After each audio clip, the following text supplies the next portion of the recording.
Welcome back to One on One with Mr. U. Of course, I'm your host, Mr. U. In studio with us, the host of the Daughter Podcast, our friend Oscar Peña is in the house, man. Oscar, how you doing, brother? What's up, Yusuf? I'm doing amazing, dude. I appreciate you having me on. I'm honored and stoked to be here. Same here, man. We had some awesome convos, man. I'm excited for the audience to hear more about you, your show, and your life as a girl. Dad, we're going to get into all that stuff, man. But if you can, tell me what's the biggest mindset shift that brought you from your childhood as a young Oscar to the man that you are today? What think is the biggest mindset shift that happened that kind of brought you from that place to where you are now in Oh, maturity? brother, I think the mindset shift, if any, I could pinpoint is the birth of my daughters. Period. Hmm. Growing up, knucklehead kid, getting in trouble, doing the atypical boy stuff. Um, Never in my wildest dreams did I think I'd have any daughters, and the shift has been getting out of that mindset of, you can call it old school mindset, you can call it a stereotypical mindset of a boy and a man, in this day and age, but having to learn emotional intelligence in a different facet than I ever thought I would have to. And I've been married for 22 years, brother. So I've learned some of Yes, it. man, it's awesome. It's awesome. Thank you. So I haven't gotten fired, so I've obviously learned a little bit there. But when my daughter got to us, man, it just became apparent that I was behind the curve. So that's probably been the biggest shift since I was a knucklehead kid growing up. Behind the curve, huh? Yeah, brother. Surprised how good you're probably doing right now, man. I love it. I want to get into all this stuff as much as we can today. So the awesome, you got an awesome life, brother. Uh, if you could pinpoint this, how do you believe you overcame the whole breadwinner mentality Yeah. and got intentional about investing in your family? We got a podcast. I'm sure you guys already heard about it. I know you heard about it, called the Men's Roundtable Series podcast. It's a safe space for men. We do it once a month, and we talk about stuff on air, live, that men normally don't touch. They don't talk about. This Right. is one of those things. That idea of being a breadwinner and not taking the time to intentionally invest in your family because you think, oh, it makes you weak or it slows you down. Yeah. When did you overcome the whole breadwinner mentality, you think? Brother, I wish I could tell you it was quickly after my daughter got to me, but um my first daughter was born in 2012, and I was in the midst of it, like a middle of a military career, and I was Okay. busy and I was out and I was, you know, just not at home, and then it was easy to be not not mentally present when I was home because I was thinking of the next mission, the next thing that we're doing, and I think part of that was me a little bit escaping from, like, holy crap, I've got this little human that I gotta figure out, Right. and I wish it would have just hit me then. And my second daughter got to us in 2015, and I think I got better. I hope I got a little bit better for her, but still, I don't, hindsight's 2020, right? Like, looking back, I don't think I was as present as I could have been. It Mm. wasn't until COVID, right? My youngest daughter was born August of 2020. And because she was born at that time, as you know, everything kind of closed down March, April-ish timeframe. And don't quote me on that because that was a Mm. wild time. Um, Very right? wild. Very Yeah. wild. So she got to us then. I'm like there. I'm kind of, for lack of better terms, I'm forced to be home and I'm forced to be present. I'm there. Like, what else am I gonna do? And so then I just started to realize all of a sudden, like, this weight hit me. It first started as kind of selfish, like, oh man, I missed this with my other two. Like, I missed this real presence with my other two. It was about, almost like, about me.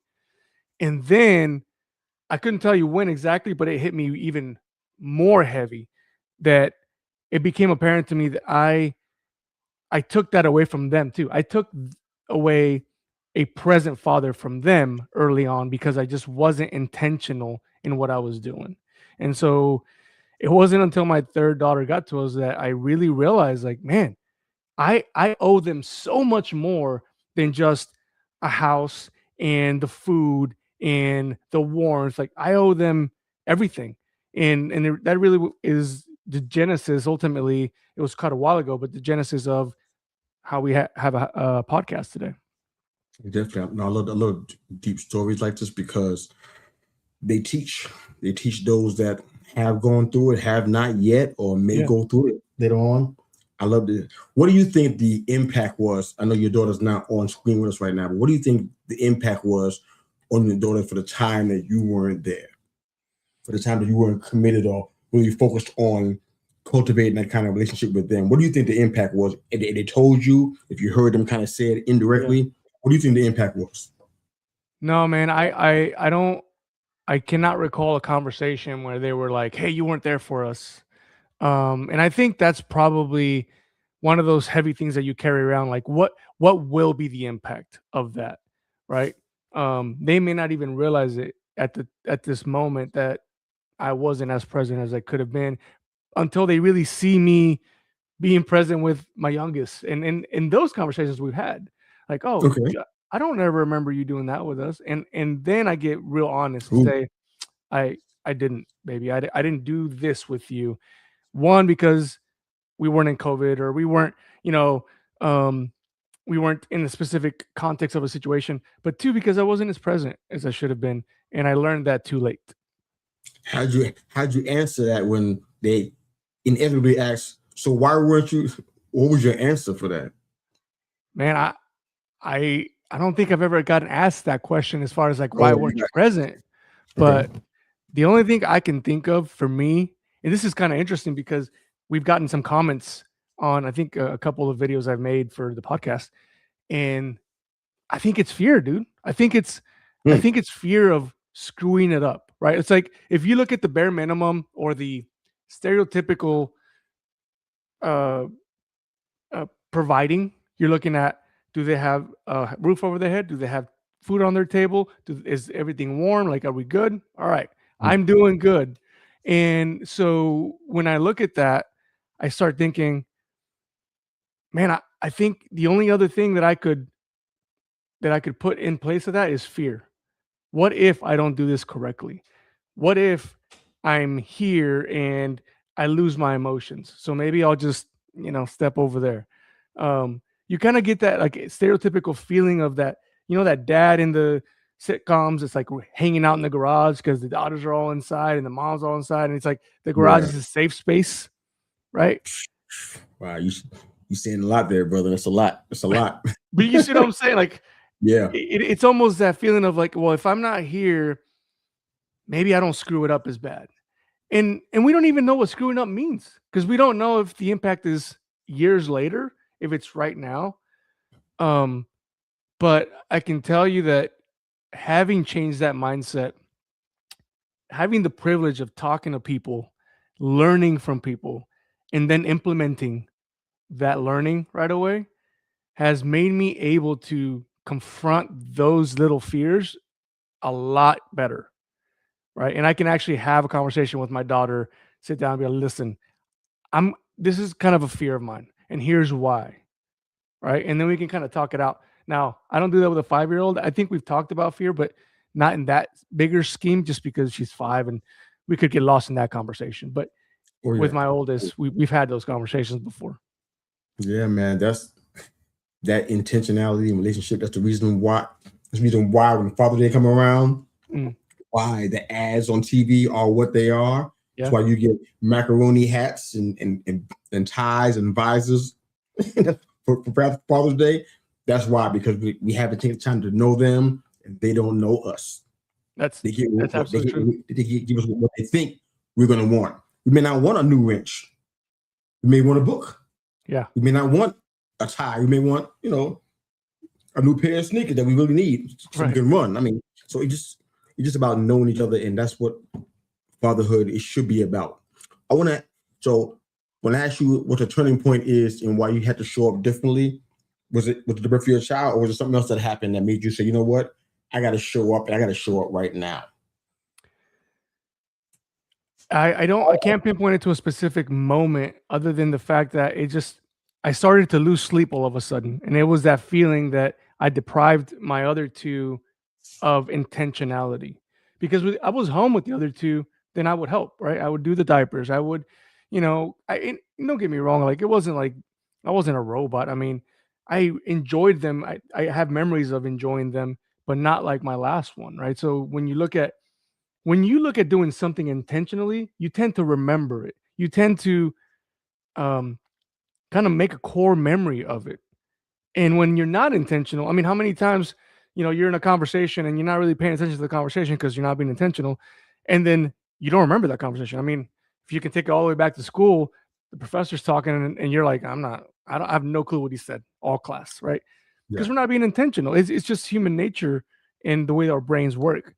Um, so I just remember, I think, man, I want to say it was like 2021, like early 2021. I started to lose sleep and I couldn't figure out why.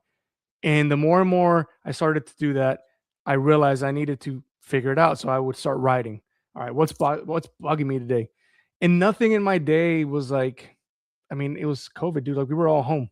So other than really worrying about the world ending because of a virus, um, I couldn't figure out what really would have been bothering me. And it just hit me one day. I'm like, man, I remember leaving my office because I had a little office there working from home, and I looked at my oldest daughter. She was doing something with her sisters, and it just gave me like this hurt in my chest, and it Okay. it dawned on me. I'm like, that's what it is.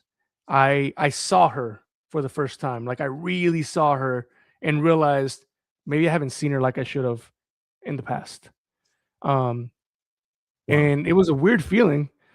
And I know we say the word feeling, and some guys probably check out of this live, but it was weird, bro. Like I just realized it, and I started writing that down. As soon as I started realizing it, I started writing that down, and that journal really started talking back to me. And that's what told me, man, you're missing out.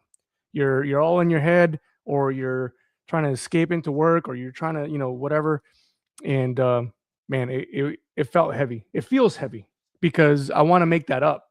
You can't, as you Yeah. know, can't go back in time. But I still have time. We all have time. No matter how old your kids are, you have time. Like you got to do the best with the Absolutely. time that you got. You know what I mean? Absolutely. There's a real power in writing stuff down. I talk about it a lot on one of our other shows, but different podcasts, different time. We'll Yeah. table that part. But I want to ask you a tough question. If you can't answer it, it's all good, man. Move on to the next one. It's no big deal. But I Send do it. ask tough questions on the show. It just that's what happens. When you talk about not showing up and not being fully present, Mm. tell me the standpoint that your wife had about that. You told me about Oh yourself, man. how the kids had. What did you hear from her? What did you see from her? Was their reaction? Was it verbal? Was it non-verbal? Mm. How do you know? How did you know from her standpoint that you weren't showing up? Right. I absolutely will not speak for her because I'm sure she's got her own words Yeah, to that, right? yeah.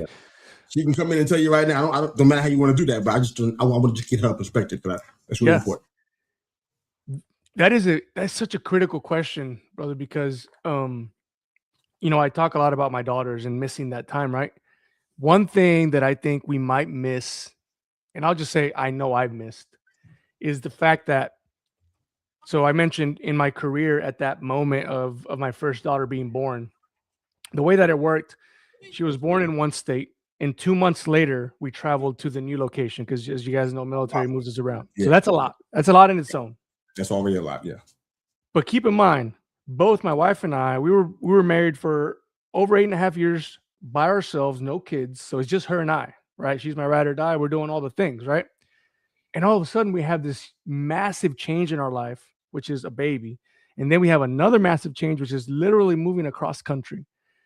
And I get right into work because that's what we do. You get there to a new base and you start working. And one of the things that I know impacted us was how my lack of intentionality and presence affected her. Because not only did she just make a human, which changes a person, right? Now she's got to deal with all the back end stuff. You got hormones, you've got all these things. And oh, by the way, this little thing that now depends almost I would say what 99% on the mama, 99.999. Yeah, right? the whole decimal thing. Yeah, So she's got got it. all this pressure on her. She doesn't know how to mom, just like I don't know how to dad. You know how many times I considered that? Probably zero, Zero. right? Because I'm like in my head about this whole thing. And looking back, I think, and I'm just like, that must have felt horrible. Not only was I physically gone, but then when I was home, I'm not here. I'm like thinking of something else. And it was a tough time, man. She went through a tough time. I think, they call it postpartum stuff. Mhm. I could have been way better in that time if had I been more present with her and my child. And again, that took time to really realize that, to realize that it wasn't just my daughter that didn't get my presence. It was my wife, this person who I admire and love so much that unintentionally I kind of left hanging, right? Wow, that's Um, powerful. I mean, I'm there, right? But how much am I mentally there? Um, and this is all hindsight, dude. Like it sucks that we have to look back that far and be like, I screwed that up. Um, but I work every day to let her know, to show her how much I appreciate her and how much she means to not just me but our family, because she's the matriarch, dude. She's the boss around here, and I wouldn't have any other way. Love it, man. You're definitely a girl dad, man. I'm Yeah. one as well. I think we discussed it. I got three daughters and two granddaughters, and it's like the whole girl dad thing. It was a ride for me, man, because I didn't understand how to navigate a lot of that kind of stuff. Didn't have a father in the house. I didn't know what I was actually involved in, what I was doing. There's many times where I questioned how am I going to raise these kids? I've never seen this happen before. I don't know what to do here. Yep. At the same time, I think about what you have experienced, what you're experiencing right now. So I want you to really another tough question. How are you personally guarding against the relationship being manipulated? I'm asking Okay. that because in my experience, what I noticed is that when you have not every girl dad situation, it's just the one that I experienced and it's the one that I've seen by extension. A lot of times it can be like, oh, if I ask this the right way, or if I do this, I'll get daddy will give me what I want. Mom Right. says no, but daddy's going to say yes Yeah. Yeah. because Yeah. the girl dad. You may Yeah. not have seen that yet, or maybe you already seen it 10 times already. Yeah. How do you guard against that relationship kind of being twisted and manipulated? Oh man, If you can answer that, communication. blink twice if you need help. No, my little one came in the room, and I didn't want to blow her off there. Communication, 100%, and it's not perfect, dude. It's not perfect, but my wife and I make it a point every night to have a conversation, not just about the kids, but about the day, right? And I was really bad about it. So the manipulation thing got real because I would kind of be I'm kind of the no guy, right? Like I like to say no Yeah. first before I know what we're getting into. No, no, no, wait, wait. Um, Mama's a little bit more of the yes person, Okay. and if I'm not careful, they can play that real easily, right? And before it'd be like no, and then they'd be like, "But Mama," I'm like, "No, no," I said no, and we shut it down. Well, what happens when I go meet Mama?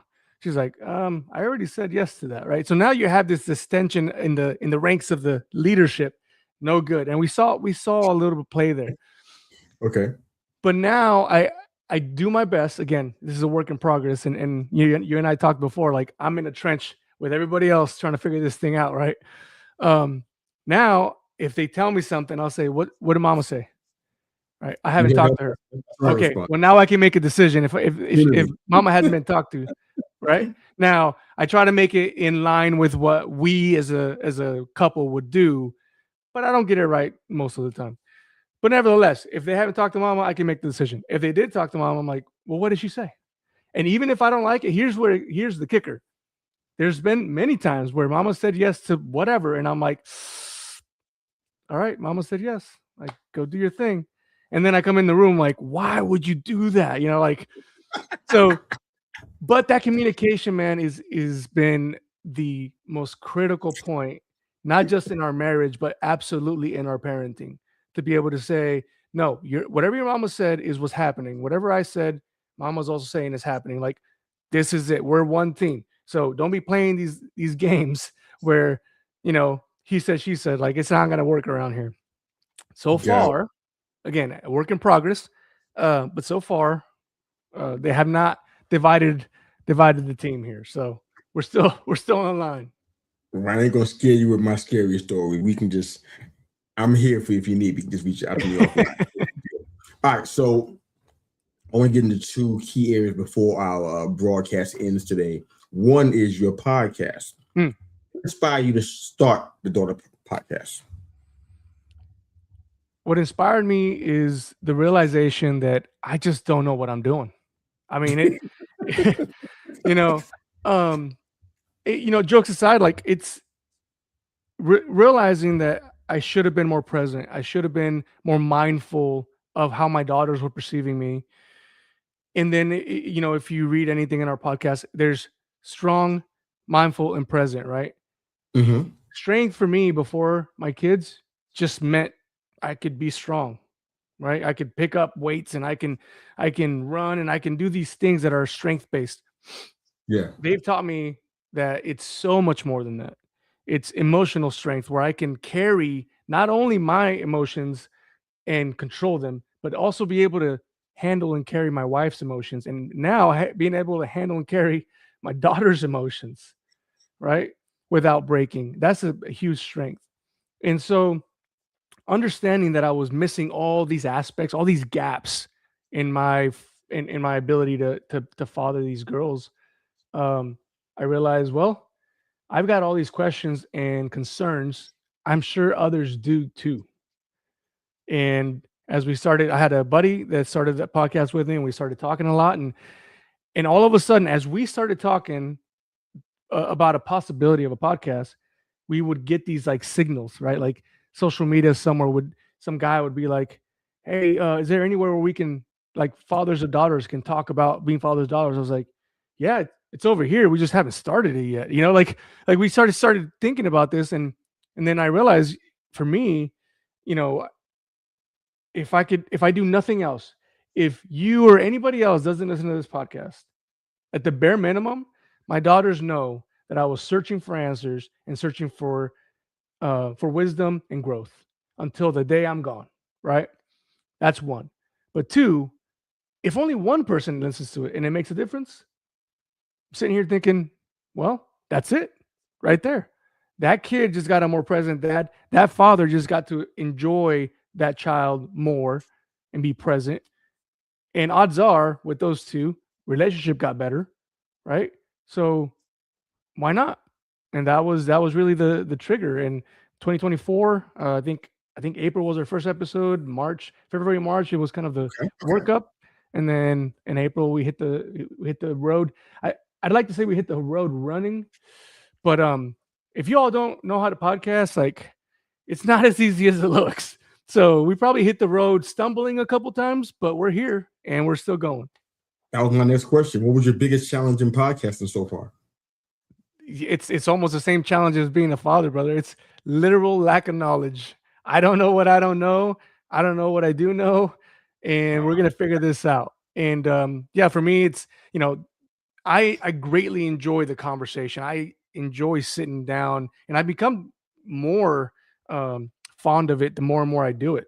These conversations that we have, and the perspectives and everything that someone else may have gone through that I would have never thought of, that kind of stuff. Enjoy that. Editing, social media, like all the things, all the necessary evils for. Everybody enjoys that part. Yeah, exactly. Well, yeah, that makes you feel better because I thought everybody enjoyed that, and I'm just like trying to, No, I loathe that part. yeah. But So, well, that's definitely the hardest part. I love this. Yes, but I will say this: the community of podcasters, maybe, I don't know if we say that word. Is that correct? Yeah, absolutely. Dude, Absolutely. the community I fell into, like people like you, people like the people that have been on my show and promoted my show, like, bro, the community is awesome. Like, No doubt. I wouldn't be here Very without tight. yeah, I wouldn't be here without their help and their guidance to figure out like, wait, how do you do anything with the sound? Oh, there's one button. Cool. How do you record? Oh, that one button there. Cool. And it's just it's crazy. So um it's that's been the hardest part. The easiest part is getting on here and and talking to people and finding out what perspectives everybody has. Yeah, I don't know if you've done it yet, but you definitely got to have your wife and maybe your oldest daughter on one of your episodes and talk. It'd be a blast. Just a suggestion. We can talk about it offline.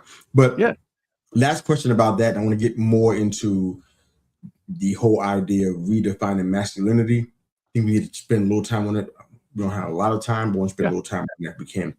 Here's another tough question, I think.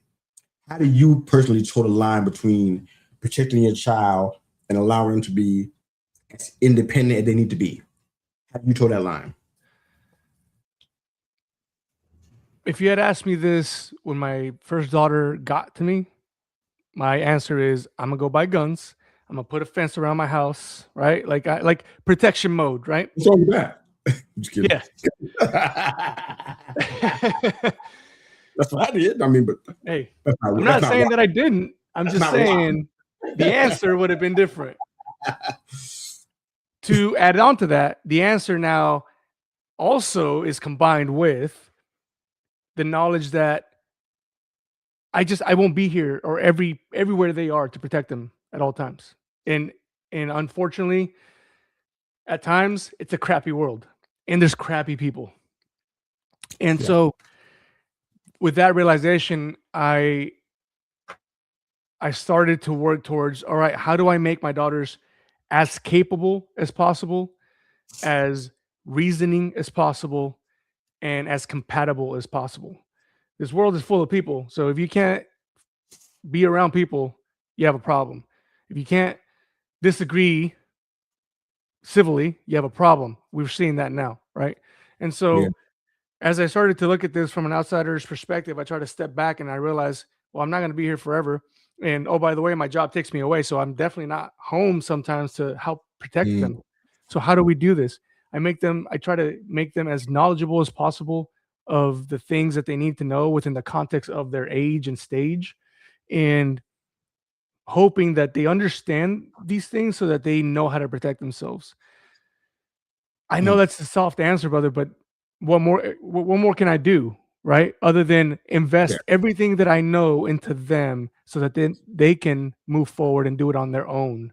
And that's really in my eyes protecting them is how do I give them enough knowledge, not scare the heck out of them about life, but give them enough knowledge to to be cognizant of the things that can happen and also how they can react to it. Yeah. I think the power of community plays a part in that too. I was Oh, going to ask absolutely. you, I think you already answered that really, really good there. Let's talk about redefining masculinity. I know Mm, that masculinity is often portrayed as something that's negative. That's why I have a podcast for men. yeah. They have to push against that kind of darkness. How does what you do in your work challenge those stereotypes? What does healthy masculinity look like to you? You know, you know better than I do that it depends on who you're asking that question, right? Yeah, Now, I'm asking you though. I don't know, I'm not very eloquent with words. Maybe You're doing redefining great. is not the word to do, maybe. You're doing great. But when I look at it, I'm a masculine dude and I'm good with that. And I want my daughters to see that. But the stereotypical, or we're just going to put it into quotations if you're listening to this, stereotypical masculine and almost like veering into that those two special words people like to use is toxic masculinity, right? Is the dude that cuts the line at like only dude things, right? Oh, I do the outside, my wife does the inside, and that's the way we work. You could do that. I have no problem with that. What I want to show in my masculinity is the strength that I talked about, and that's emotional, physical, and um, mental, all the things, right? All the different type of strength. And then also, I want to walk in the door and I want to make dinner for my girls, and I want to make sure that whatever needs to be done in the house just gets done. There's no like, oh, that's your mama's job. That's not how this works, right? And Hmm. I'm teaching my daughters to do the same. Hey, do you see that needs to be done? Go get it done. If not, I'll go get it done. And that's when I look at masculinity within the home environment, at least for my daughters. I want them to see that I'm a rugged, knuckle dragging dude. I want them to see that, right? But I also want them to see that I can do everything else. And I want to do these things for them. At the same time, I also want them to see that the masculinity side that says I will protect you till my life ends, it's there. You better believe that, right? And I want them to see that as well. So when I look at redefining it, I honestly don't think we're redefining. I think we're trying to show what real masculinity looks like. Toxic people are everywhere. To me, it's not toxic masculinity or femininity. That's just toxic people, right? There you So go. I mean, I'm a masculine dude. They're gonna see that, and I'm proud of that, and I want them to see it. And guess what? I want them to look for a dude that is also masculine in future life, so that I know that that individual will care for them and take care of them in the way that I want them to be taken care of. That's just That the way works. I am. That works. We got hopefully we got time for just a few more questions and then we get you out of here. All right. So in your mind, what are some practical ways that dads can be more present? I know you talked a lot about trying to catch up and make up for and repair the Yeah, connections. And we kind of understand that that's probably not possible to catch up, but you can repair connections that have been broken. yeah. So that's kind of a two-part question. What are practical ways that dads can be more present when they're busy in a way like yourself because Mhm. of your job? And how do dads repair the connection when they kind of missed it with their daughters or Yeah. with their kids? I'll take the second one first, just Okay. because in my experience, repairing to me has been actually talking about the things that I feel need to be repaired, first of all. Fair, fair, So fair. with my oldest, we'll go on a date and we'll sit down, and Love first and that. foremost, I let her just talk, and you'd be surprised, we can go the whole date without me saying a word, and that's fine. Like, it's like the time, right? And that's one of those practical things that I do is I have to be very purposeful to not get into that conversation if she's riffing on whatever, because she's thinking that out loud. And you know it's been very helpful and very practical to do that. Very hard though, because as you know, like, I'm listening to something, I'm like, oh, that's dumb, like, let's just not talk about that. But it's kind of nice to let her go through it, and a lot of times, most of the time, she just figures it out on her own if I allow it. Other than that, if I don't allow it, then we start squabbles, and it's the whole thing. Um, so repairing for me, man, has been like, if I do get the chance to talk, I say, hey, listen, this is one thing that's bothering me about when you were younger, and I know you may not remember it, but here's what happened, and here's how I feel about it, and I just thought you should know. And it's crazy the conversations that arise from that. It's wild. Like, there's times that she'll remember something very vividly, and I'm like, you were like 5, right?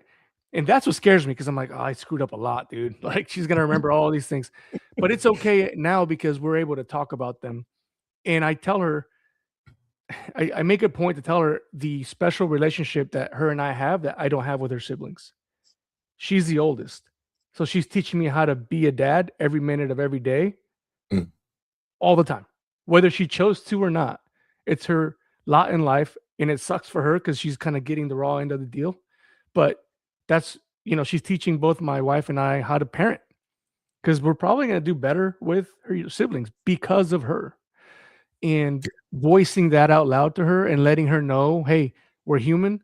We are, I it sounds dumb, but I try not to say, "Hey, I'm figuring it out as I go," because it's like I want her to know that that I'm doing well. But that's what we're doing. We're making this ship on the water, dude. Like, we're just like trying to put together stuff. But I think doing that gives her a view of the real us. Oh, my parents don't have it all figured out, but they're trying. And when they screw up, they take responsibility and accountability, and then we move forward, right? And so that's, for me, that's what making up those mistakes has looked like, making those relationship rebonding. As far as the practical stuff, dude, I get, again, I mentioned it several times, the knuckle dragging for me, It's got to be practical. And we have everything in our lives right now that wants to take our attention. Everything wants our attention. Phone, computer, TV, and then people and all work, whatever. I make it a point now when they start talking, I make sure my phone is down. Or if I, for whatever reason, I can't put it down, if I'm on a phone call or doing something, I ask them to just give me whatever, the 2-3 minutes to finish so that I can pay attention. Once I do that, I physically will stare at their eyes and the region of their mouth as they're talking. It sounds weird, I know, but I It's not found weird. that as I do that, specifically this area, I see they communicate a lot that they don't say, right? Because of the facial expressions, and I'm able to catch Absolutely. these things, and because I'm like Being it, intentional. intentional, and it almost feels weird because I'm like kind of staring in, but it really keeps me in the moment. Like it keeps me right there, and I'm actually able to listen. And sometimes it distracts me so much that it stops me from interrupting them and getting into the conversation. And so that to me has been very useful to be able to just be like, all right, I'm gonna zone in right here and nothing else. Her sibling will come over to talk to me, and I'll just give her a hand for a second, and she'll wait until she's done with her sentence or whatever, and then I kind of address. But doing that has been a practical, very useful thing for me to sit I love with it. them in the moment. I love it. All right. In one sentence, describe for me your ideal idea of community. Ooh, one sentence. Sometimes men don't like to ask for help, but an ideal community, you don't necessarily have to ask for it, but you'll hear the help in the community. And I think that's where that community comes into play. Just like your Okay. community, just like the daughter community. You may not ask me physically for the help, but it's there. You're going to be able to go there and be like, oh, Joseph already went through this and he just talked about this. I'm going to do that now. I like it. I like it. All right. Last question, then I get you out of here and get you back to your girls. I feel like, and I never heard anybody say this, so this could be unique. Maybe it's not. I hope it's not copywritten, but it feels like people who well, men that raise boys Mm, thinks that they're better men because of it. mm, I taught my boy how to do it. My boy knew how to hunt and fish. My boy had how to race a drag racing. So I think there's an idea, maybe it's unspoken, but they think they are better men because they raise boys. Tell me mm. how you think, this is our last question for the day. Tell me how you think we're better men for raising girls. I ain't gonna say nothing here, even though I'm a girl dad too. I ain't gonna say a word. This is you right here. We Bring it try to to us. start. We're trying to start a rift there, a little battle here. We could. Yes. No, sir. uh, this is what I would say. I'm obviously biased. I only have girls, but this is what I would say. If I had to raise a boy, I would probably start the way that I was raised. I'm a boy, and it would almost feel like I already kind of know what I'm doing. And I tell you that because when I thought that we might have a boy, that's the exact thought process I had. Having girls flipped my world completely upside down and made me stretch in every angle that I had never imagined I would have to stretch. Emotionally, physically, uh, mentally, patiently, like all of those angles that I never would have imagined. Um, they've been they've been stretched by them, and so I think raising a daughter, a man raising a daughter, is going to have to change and have to be willing to grow with that daughter because they're gonna poke at every angle that you have. No question. With the last 120 seconds, I want to give you that last 2 minutes. Speak to people whatever's on your heart, man. Whatever you want to say.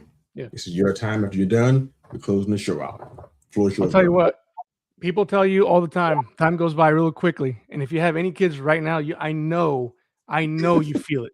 You look over and you blink and you're like, what the hell? They're 3, now they're 5, now they're 13. And all I can say is that if we missed being present, not only do I miss out, but our kids are missing out on the possibility of an intentional father that maybe some of us didn't have. And so that presence is going to make the difference going forward in the rest of this thing called the world and society. What our kids are getting from us, what they see from us, that is exactly what they're going to be doing. Not what we're saying, but what we're doing. And so being mindful of how they're perceiving us is just critically important. How we treat people, how we treat problems, and how we get up from failure. And they're going to look at that.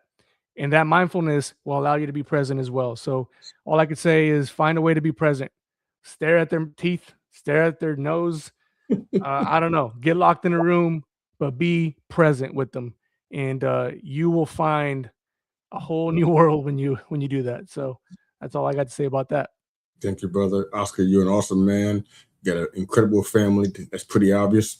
And an incredible podcast as well. If you guys are watching and listening for the first time, you want to check out Oscar's podcast, wherever you get your podcast from, the Daughter Podcast.